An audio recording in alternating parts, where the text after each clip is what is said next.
মনোযোগ সহকারে দেখার জন্য। দেখা হচ্ছে নতুন কোনো ভিডিওতে খুব শীঘ্রই। আল্লাহ হাফেজ। বন্ধুরা আসসালামু আলাইকুম, কি অবস্থা, সবাই কেমন আছেন? আশা করতেছি ভালোই আছেন। ভারতের দুঃসময় বন্ধু চীন থেকে শেখা আছে, অর্থ বানিয়ে কি লাভ, সেই দেশেই যদি থাকা না যায়। ইউনূসের মামলায় সরকারের দায় নেই, শেখ হাসিনা কারোর সঙ্গে জেলাসি করে না। ঢাকা বিশেষ প্রতিনিধি এই নিউজটি প্রকাশ করেছে।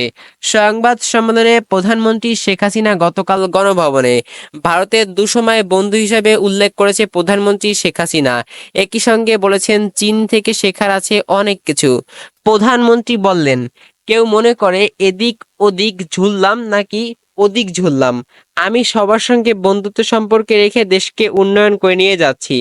গতকাল মঙ্গলবার গণভবনে ভারতের সফরে নিয়ে আয়োজিত সংবাদ সম্মেলনে সাংবাদিকের প্রশ্নের জবাবে কথা বলেন প্রধানমন্ত্রী। সূচনা সহ রাষ্ট্র ও ভারতের সফর অজানা ও তুলে ধরেন। ভারতের চীন সম্পর্কে ভারসাম্য ও প্রশ্নের জবাব দিলেন প্রধানমন্ত্রী। বললেন, নিজের দেশে উন্নয়ন কতটুকু সঙ্গত এবং কতটুকু বন্ধুত্ব দরকার তা সরকারের সবার সঙ্গে বন্ধুত্ব করে ও সঙ্গে বৈতরিক নয়। বাংলাদেশে এমন পররাষ্ট্র নীতি উল্লেখ করা রয়েছে যা বলে ভারতে আমাদের চরম দুঃসময়ের সময় আমাদের চীনের মতো তারা যেন সাহায্য করে। নিজেদের উন্নতি করা সেখানে অনেক কিছু শেখায়, আছে অনেক কিছু, সেগুলো সামান্য রেখে বজায় করে আমরা গুরুত্বপূর্ণ সম্পর্ক রেখে দেশের উন্নয়নের কাজ করে যাচ্ছি। এটা দুশ্চিন্তা নয়, এটা দুশ্চিন্তার কিছুই এখানে নেই। প্রধানমন্ত্রী আরো বলেন, চীন আমাকে দাওয়াত দিয়েছে, আমি চীনে যাব। আমি যাব না কেন? বাংলাদেশের সার্বভৌম দেশ, সবার সঙ্গে বন্ধুত্ব নিয়ে চলবো। কার কি ঝগড়া সেটা দেখে তার সঙ্গে আমার দেশের মানুষের কতটুকু উন্নতি করতে পারি সেটা আমার মূলত কথা। তিনি তিস্তা প্রকল্প বাস্তবায়নের সহযোগিতার জন্য চীন ও ভারতের উভয়ের পক্ষে জানিয়েছেন প্রধানমন্ত্রী। বলেন, আমরা বিবেচনা করব কোন প্রস্তাবটি দেশে মানুষের কল্যাণ আসবে এবং কোন প্রস্তাবটি আমাদের ঋণ কতটুকু নিলাম, শোধ করলাম, কতটুকু দিতে পারলাম, কতটুকু তাদের কাছ থেকে নিতে পারলাম।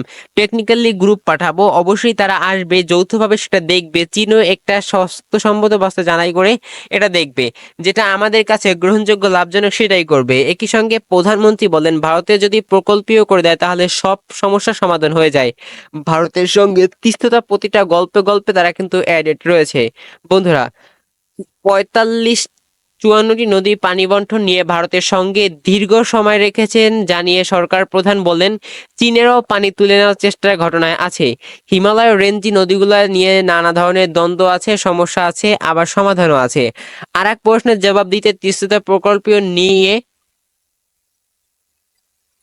প্রধানমন্ত্রী বলেন, তিস্তা শুধু পানি ভাগাভাগি বিষয় না, গোটা তিস্তাকে নদীটাকে পুনরুজ্জীবিত করে উচ্চাস শেষে ব্যবস্থা করা, অধিক ফসল যাতে নৌপথ সচল ও ব্যবস্থা গঙ্গের পানি ঢুকিয়ে নবায়নের জন্য আলোচনা করে ভারতের কারিগরি দল আসবে। বন্ধুরা, এরকম আরো ইনফরমেটিভ ভিডিও পেতে চাইলে আমাদের চ্যানেলটি সাবস্ক্রাইব আপনাকে করতে হবে। আপনি যদি সাবস্ক্রাইব না করেন তাহলে কিন্তু পাবেন না। সো ধন্যবাদ ভিডিওটি সম্পূর্ণ দেখার জন্য।